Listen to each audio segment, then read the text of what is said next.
হযরতে আয়েশা রাদিয়াল্লাহু তাআলা আনহা থেকে বর্ণিত, বুখারী শরীফের 3268 নম্বর হাদিস। আল্লাহর নবী নিজেই জাদুগ্রস্ত হয়েছিল, নবীজিকে জাদু করা হয়েছিল। আপনারা জানেন নবীজিকে জাদু করা হয়েছিল। আল্লাহর নবী ভুলে যাইতেন, মনে থাকতো না।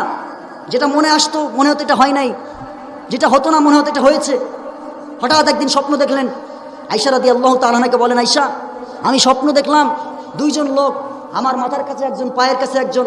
মাথার কাছের লোক পায়ের কাছের ফেরেশতাকে ডেকে বলে, এই লোকটা এমন অবস্থা কেন? বলো ওনার কি হয়েছে? ওনাকে জাদু করা হয়েছে। কে জাদু করেছে? বলে ইহুদির সর্দার। জাদু করেছে কিভাবে? বলা হলো অমক কূপের ভিতরে খেজুর গাছের বাকলে তাকে চিরনির মাধ্যমে, তার চিরনির মাধ্যমে জাদু করা হয়েছে এবং সেটাকে কূপের ভিতরে ফেলাই দেওয়া হয়েছে।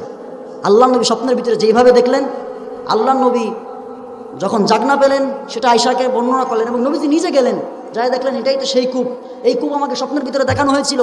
আমার ভাইয়েরা, পরবর্তী হাদিসে এসেছে জিবরাইল আমিন আসলেন, নবীজিকে বললেন, ওই কূপ থেকে ওটা উঠানো হলো। উঠানোর পরে এই যে সূরাতুন নাস এবং ফালাকের ভিতরে আপনি মিলায় দেখবেন 11টা আয়াত আছে। কতটা আয়াত? ওই চিরনির ভিতরে 11টা গিট্টু দেওয়া ছিল। নবীজিকে জাদু করা হয়েছিল, 11টা গিট্টু দেওয়া হয়েছিল।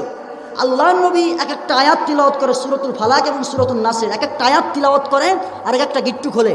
আর আল্লাহ নবী বলে, আয়েশা, এক একটা গিট্টু খুলি আর আমার মনে হয় এক একটা বোঝা আমার উপর থেকে হালকা হয়ে যাচ্ছে।